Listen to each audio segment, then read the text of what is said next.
அனைவருக்கும் வணக்கம். நான் உங்கள் பதகன் பேசுகிறேன். என்னோட அருகில் சித்த வைத்தியர் ஐயா மணி அவர்கள் இருக்காங்க. ஐயா கிட்ட இன்றைக்கி நாம் அல்சர் அப்படின்னு சொல்லக்கூடிய வயிற்றுப்புண், அதாவது வாயிலிருந்து ஆசன வாய் வரைக்கும் இருக்கக்கூடிய புண்கள் சம்பந்தமான பிரச்சனைகளை பற்றி தான் நம்ம பேச போகிறோம். இந்த பிரச்சனை ஏன் வருது, இதுக்கான தீர்வு என்ன, இதுக்கு ஏதாவது மருந்துகள் இருக்கான்னு எல்லாமே ஐயா கிட்ட கேட்டு நம்ம தெரிஞ்சுக்க போகிறோம்.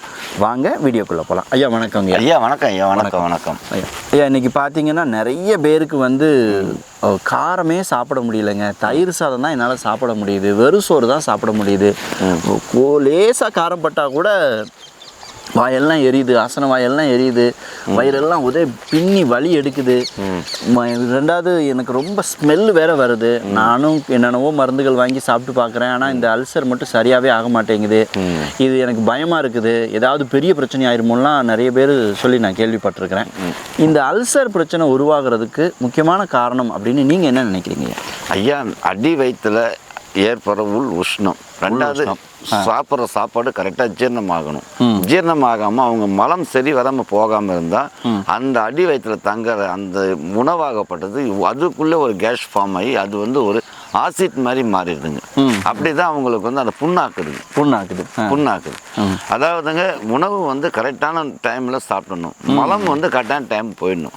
அதே மாதிரி நல்லா உடம்புக்கு குளிர்ச்சியான பொருட்கள் அவசியம் சாப்பிடணும். மெயினா வாரத்துல ஒரு நாளாவது எண்ணெய் தேய்ச்சி குளிக்கணும். உண்மை, எண்ணெய் தேய்ச்சி குளிக்கணும். ரெண்டாவது தேவையில்லாத இந்த கடைகளில் போயிட்டு தேவையில்லாத காரங்களை அதிகமாக சாப்பிடக்கூடாது. கடையில் பொரிச்ச காரமான உணவுகள் எதுவுமே சாப்பிடக்கூடாதுங்க. முடிஞ்ச அளவுக்கு அவங்க அவாய்ட் பண்ணணும். சத்தான உணவுகளை, நார் சத்து உள்ளது, நீர் சத்து உள்ள பொருட்களை அவங்க அவசியம் சாப்பிடணும். நீங்கள் சொல்கிறபடி பார்த்தா நேரத்துக்கு சாப்பிட்டு கொஞ்சம் உடம்போட உஷ்ணத்தை கட்டுப்பாட்டில் வச்சுருந்தாலே போதும், இந்த பிரச்சனை சரியாயிடும். ஆமாம். ஆனாலும் சில பேர் அதையும் முயற்சி பண்ணி பார்த்து சரியாகலை அப்படின்னு சொல்கிறாங்களே, அவங்களுக்கு என்ன தீர்வுங்க? அப்போ அவங்களுக்கு மருந்து தான் கொடுக்கணும் ஐயா. மருந்து என்ன மாதிரி மருந்துங்க? அதாவது குங்கிலியம் அப்படின்னா இந்த சாம்பிராணி மரத்தோட பிசின்னு கேள்விப்பட்டிருக்கேன், அதுதானா? இல்லை அதேதான். ஓகே. சாம்பிராணி மரத்தினுடைய பிசினி. இந்த பிசினி வெள்ளை குங்கிலியம்னு வாங்கணும். வெள்ளை குங்கிலியம்னு கடையில் வாங்கணும். ஆமாம், வெள்ளை குங்கிலியம். இதில் பல வர்ணம் இருக்குது. நம்மளுக்கு இந்த மருந்துக்கு தேவையான வெள்ளை குங்கிலியம். வெள்ளை குங்கிலியம் 100 கிராம். 100 கிராம். செக்கில் ஆடின நல்லெண்ணெய், எள்ளெண்ணெய், சுத்தமான எள்ளெண்ணெய். எவ்வளவுங்கய்யா? 160 ml. 160 மில்லி. 160 ml. இதை ரெண்டுத்தையும் குங்குலியத்தை நல்லா கல்வத்தில் நைஸாக அரைச்சிக்கணும். முதல்ல பொடி பண்ணிக்கணும். ஆமாம். அப்படி இல்லைன்னா அம்மியில் பொடி பண்ணிக்கணும். சுத்தமாக காரம் இல்லாமல் இருக்கணும் அந்த அம்மி. அந்த அம்மி நல்லா சுத்தமாக காரம் இல்லாமல் இருக்கணும். அது நல்லா நைஸ் பண்ணிக்கணும். இந்த எண்ணெயை குங்குலியம் எண்ணெயை போட்டு கிளறணும்னா அது ஒரு பாகு பக்கம் வரும்.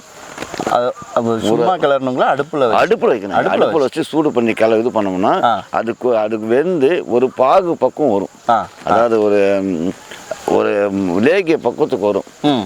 அது வந்ததுக்கு அப்புறம் அதை 2 லிட்டர் தண்ணி, தூய்மையான தண்ணி, 2 லிட்டர் சுத்தமான தண்ணி அதில் எடுத்து ஊற்றி நல்லா கடையணும். நம்ம வெண்ணெய் மோர் சிலுப்பு பார்த்தீங்களா, அந்த மாதிரி சிலுப்பி நல்லா சிலுப்ப அது மேலே நுர மாரி பொங்கி வெண்ணெய் மேலே தனியாக பிரியும். அதை மட்டும் வழிச்சிட்டு மறுபடியும் தண்ணி ஊற்றி அரைக்கணும். இது சிலுப்பணும். இந்த மாதிரி 11 டைம் சிலுப்பணும். அடேங்கப்பா. முதல்ல வானலியிலேருந்து எடுத்து தண்ணியில் விடணும், மறுபடியும் 2 லிட்டர் தண்ணியில் போட்டு சிலுப்பணும். அதேமாரி 11 டைம் சிலுப்பணும். 11 தடவை. ஆமாம், 11 டைம் சிலுப்பணும்னா அந்த எண்ணெய் தனியாக பிரிஞ்சிடும். நம்மளுக்கு குங்கிலியம் மட்டும் வெண்ணெயாக வந்துடும். அந்த வெண்ணெய் எடுத்து காலையில் 1 டீஸ்பூன், சாயங்காலம் 1 டீஸ்பூன், சாப்பாட்டுக்கு முன்னாடி சாப்பிட்டு வந்தாங்கன்னா எப்படியாப்பட்ட வயிற்று புண்ணும் நல்லாயிடும். அருமைங்க. இப்போ இதுக்கு பத்தியம் அப்படின்னு சொன்னால் நீங்கள் முதல்ல சொன்னதானே, இல்லை வேறு ஏதாவது காய்கறி? அசைவம் தொடக்கூடாது. அசைவம் சாப்பிடவே கூடாது. அசைவம் தொடவே கூடாதுங்க. சரிங்க. அதேமாரி காயில் பாவக்காய், இதுக்கு பாவக்காய் சேர்க்கக்கூடாதுங்க. அதேமாரி கத்திரிக்காயும் சேர்க்கக்கூடாதுங்க. சில பேருக்கு உருளைக்கிழங்கு ஆகாது, அதையும் அவாய்ட் பண்ண வேண்டியது. இந்த வாயு தொந்தரவு தரக்கூடிய சாப்பிடக்கூடாது. அது சில பேருக்கு ஆகாது, அது ஒத்துக்காதவங்க சாப்பிடக்கூடாது. வேணாம், ஒத்துக்கிறதும் சாப்பிடலாம், தப்பு கிடையாதுங்க. முடிஞ்ச அளவுக்கு உப்பும் காரமும் கம்மியாக சாப்பிடணும், புளியும் கம்மியாக சாப்பிடணும். உப்பு, புளி, காரம் கம்மியாக சாப்பிடணும். எல்லாமே அரை தான் இருக்கணும். காரமும் அரை, புளியும் அரை, உப்பும் அரை. பாதியாக குறைச்சிக்கணும், இல்லை நிறையவே சாப்பிடக்கூடாது. அறவே சாப்பிடாம தான் நல்லது. நல்லது நல்லது. முடியாதவங்க பாதியாக குறைச்சிக்கணும். பாதியாக குறைச்சிக்கணும். பாதியாக குறைச்சி சாப்பிடணும். இது எவ்வளோ நாளைக்கு எடுக்கிற மாதிரி இருக்குங்க? இது வந்து ஒரு 30 நாளைக்கு, ஒரு மாதம். ஒரு மாதமாவது எடுக்கணும். ஒரு மாதமும் அவசியம் எடுக்கணும். எடுத்தால் மட்டும்தான் அந்த வயிற்றில் இருக்கிற புண்ணுங்க, அதாவது ஆசான துவாரத்துலேருந்து தொண்டை வரைக்கும் இருக்கிற புண்ணுங்க எல்லாமே கிளியரன்ஸ் ஆகும். ரொம்ப ரொம்ப அற்புதமான தகவலுங்கய்யா. மக்களே பார்த்தீங்கன்னா 2 பொருள் தான். ஒன்று குங்குலியம், இன்னொன்று நல்லெண்ணெய், அப்புறம் தண்ணி. அது நம்ம வீட்டிலே சும்மாவே இருக்கிற தண்ணி தான். கொஞ்சம் சுத்தமான தண்ணியாக இருந்தால் நல்லது. நான் தெளிவுக்காக மீண்டும் ஒரு முறை உங்ககிட்ட நான் சொல்லிக்கிறேன். ஐயா, நான் சொல்லிக்கிறேன் ஒரு முறை.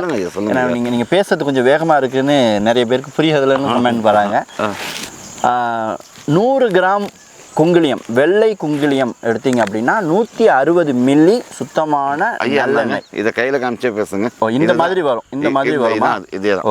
ஓகே. 100 கிராம் வெள்ளை குங்குலியத்துக்கு 160 மில்லி நல்லெண்ணெய். முதல்ல இந்த குங்குலியத்தை நல்லா கல் வச்சு இடித்து பொடிசாக்கிட்டு, அதுக்கப்புறம் கழுவத்துலேயோ இல்லை அம்மிலேயோ, சுத்தமான அம்மிலேயோ போட்டு எவ்வளவு பொடியாக உங்களால் அரைக்க முடியுமோ அவ்வளோ பொடியாக அரைக்கிறது நல்லது. எவ்வளோ பொடியாக அரைக்கிறீங்களோ அவ்வளோக்கு அவ்வளோ உங்களுக்கு வெண்ணெய் கிடைக்கும். நீங்கள் பரபரன்னு குருணை மாதிரி வச்சிங்கன்னா வெண்ணெய் கிடைக்கிறதுக்கான வாய்ப்பு ரொம்ப ரொம்ப கம்மி. ரொம்ப கம்மியாக தான் உங்களுக்கு வந்து கிடைக்கும். அதனால் எவ்வளவுக்கு எவ்வளவு பொடிசாக அரைக்க முடியுமோ அவ்வளோ தூரம் அரைச்சிட்டு, இந்த எண்ணெயை வந்து ஒரு இரும்பு வாணலியில் சூடு பண்ணி இந்த பொடியையும் அதில் கொட்டி நீங்கள் கிளறினீங்க அப்படின்னா ஒரு நல்ல ஒரு பாகு மாதிரி ஐயா சொன்ன மாதிரி வரும். அதை எடுத்து அந்த அப்படியே ஒரு 2 லிட்டர் தண்ணியில் போடுங்க. போட்டுக்கிட்டு பருப்பு கடையிற மத்து அல்லது மோர் கடையிற மத்து, பருப்பு கடையிறத விட மோர் கடையிற மத்து நல்ல பல்லாக இருக்கும். அதை வச்சு நல்லா கடைஞ்சிங்க அப்படின்னா அந்த உள்ளே விட்டு அந்த பாகு வந்து அப்படியே வெண்ணெய் மாதிரி திரண்டு மேலே வந்து நிற்கும். அதை அப்படியே வலித்து எடுங்க. அந்த தண்ணி இல்லாமல் வலிச்சதை எடுத்து மறுபடி 2 லிட்டர் தண்ணியில் போடுங்க. மறுபடி கடைங்க, மறுபடி வலித்து எடுத்து இன்னொரு தண்ணியில் போடுங்க. இப்படி 11 முறை இதை சுத்தப்படுத்தணும். அப்போ தான் இதனால் நமக்கு எந்த விதமான பக்க விளைவுகளும் வராது. நீங்கள் சரியாக சுத்தி பண்ணலன்னா சில பேருக்கு வயிறு பிரச்சனைக்காக கொடுக்குற மருந்தே வந்து பிரச்சனை பண்ணுறதுக்கும் வாய்ப்பு இருக்குது. ஏன்னா சித்த மருத்துவ முறையில் சொல்லியிருக்கப்படி தான் நம்ம இதை வந்து செய்யணும்னு ஐயா அடிக்கடி சொல்லுவார். இப்போ 11 முறை செஞ்சதுக்கப்புறம் இதை எடுத்து கடைசியாக இருக்கிற தண்ணியில் இதை போட்டு இப்படி வச்சுக்கணும். அப்போ தான் இது வந்து கெட்டு போகாது. உங்களுக்கு எடுக்க வைக்கிறதுக்கும் சுலபமாக இருக்கும். இல்லைனா இப்போ கீழே போச்சுன்னா இதை எடுக்கிறது ரொம்ப கஷ்டமாக இருக்கும். ஸோ இதை தண்ணியில் தான் வந்து நம்ம சுத்தமான தண்ணியில் போட்டு இதை வச்சுக்கணும். ஒரு ஸ்பூன், ஒரு விரல் அளவு எடுக்கிறீங்கன்னா நல்லது. ஆனால் கை வைக்காமல் ஸ்பூன் வச்சு எடுங்க. காலையில் வெறும் வயிற்றில் சாப்பிடுங்க, சாயங்காலம் வெறும் வயிற்றில் சாப்பிட்டு வாங்க. வயிறு சார்ந்த அனைத்து பிரச்சனைகளையும் சரி பண்ணும். ஐயா, எனக்கு இன்னொரு சின்ன சந்தேகம். இந்த குங்குலிய வெண்ணெய் ஒரு முறை சித்த வைத்தியர் ஒருத்தர் எனக்கு காலில் வந்து ஒரு சின்ன புண்ணுக்கும் கொடுத்தாரு. வெளிப்பூச்சுக்கும் இதை பயன்படுத்தலாமா? ஐயா, அவசியம் பயன்படுத்தலாம் ஐயா. இது வந்து வந்து வந்து ஒரு புண்ணு ஆற்றக்கூடிய தான். உள் புண்ணே அந்த அளவுக்கு ஆற்றும்போது வெளி புண்ணை ஆற்றாதுங்க. அற்புதமாக ஆற்றும் ஐயா. வெளிப்பூச்சாவும் இதை வெளிப்பூச்சாவும் பயன்படுத்தலாம். உள்ளுக்கு வந்து இது மெயினாக வந்து புண்ணுங்களை ஆற்றுறதுக்கு தான் கொடுக்குதுங்க. அல்சர்னா என்ன? புண்ணு. இப்போ சில பேருக்கெல்லாம் அந்த புண்ணு ரொம்ப அதிகமாகி இந்த எண்டோஸ்கோப்பிலாம் பண்ணி பார்த்தாங்க அப்படின்னா அங்கங்கே தடிப்பாக புண்ணாக இருக்கும். இப்போ அவங்களுக்கெல்லாம் இது மட்டும் போதுமா? இல்லை இது கூட வந்து அவங்களுக்கெல்லாம் குரு மருந்துகளை கலந்து கொடுக்கணும். குரு மருந்து தனியாக கொடுக்கணும். தனியாக இதோட தனியாக இது சேர்த்து இது தனியாக கொடுக்கணும். குரு மருந்து அவங்களுக்கு தனியாக கொடுக்கணும். கொடுத்தா சரியாயிடும். ஓகே. மக்களே, உங்களுக்கு கண்டிப்பாக இந்த தகவல் பயனுள்ளதாக இருக்கும் அப்படின்னு நான் நினைக்கிறேன். இந்த மருந்தை சாப்பிட்டு பார்க்கணுன்னு ஆசையாக இருக்குது. ஆனால் ஸ்பூன் இல்லை. கை வச்சா இந்த மருந்து கெட்டு போயிடும் அப்படின்றதுனால, ஸ்பூன் இல்லாததுனால என்ன பண்ணுறதுன்னு தெரில. நல்லெண்ணெய் வாசனை வருது. பார்த்தீங்கன்னா இப்படி தான் வெண்ணெய் மாதிரி திரண்டு வந்து இருக்கும். அருமை. ஸ்பூன் கிடச்சிருச்சு. நீங்கள் கேட்டு இல்லைன்னு சொல்ல முடியுமா? சாப்பிடுங்க. ஐஸ்கிரீம் மாதிரி இருக்குது. ஐஸ்கிரீம் தான் ரொம்ப அதிகங்களா? ஐயா, ரொம்ப அதிகம் ஐயா. கம்மியாக எடுங்க. எது எடுத்தாலும் நிறைய எடுத்துருங்க ஐயா. இல்லை, வந்துடுது அவ்வளோ.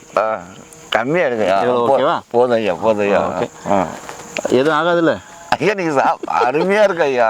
ஏற்கனவே பூட்டில் சாப்பிட்டதுக்கு சாப்பிட சரியாக போயிடும். உடம்புக்கு நல்லா இருக்கும். இங்கே ஒரு டேஸ்ட்டும் இல்லை. ஒன்றுமே இருக்காதுங்க. மண்ணு மாரி இருக்கும். சின்ன வயசில் பெருமாள் கோயிலுக்கு போனால் அனுமாருக்கு மேலே வீட்டிலேருந்து அவங்கவுங்க வெண்ணெயை கொண்டு வந்து தடவி வச்சுருப்பாங்க. அதே தான் இது. அந்த கல்லில் வந்து ஏற்கனவே நல்லெண்ணெயை வந்து போட்டு அவருக்கு நைவேத்தியமும் பண்ணி வச்சுருப்பாங்க. அதை வந்து யாரும் இல்லாத நேரம் அப்படியே தொட்டி அப்படியே சாப்பிட்றது. கிட்டத்தட்ட அதே டேஸ்ட் தான். அதே தாங்க. அதே தான், வேறு ஒன்றும் இல்லை. அதே வெண்ணெய் தான். ஆனால் கடைசியில் கசக்குது. வேப்பங்காய் அளவுக்கு கசக்குது கடைசியில். அது லைட்டாக கசப்பு வரும் ஐயா. மருந்துகள் நீங்கள் கொடுக்குற மருந்துகள் எதுவுமே ரொம்ப கசப்பாக சாப்பிட முடியாத மாதிரி இல்லை. ஓரளவுக்கு யாராக இருந்தாலும் சாப்பிட்லான்ற மாதிரி தான் இருக்குது. ஸோ மக்களே தைரியமாக சாப்பிட்லாம், எந்த பிரச்சனையும் இல்லை அப்படின்னு தான் நான் நினைக்கிறேன். ஏன்னா நானே சாப்பிட்டு பார்த்துட்டேன்.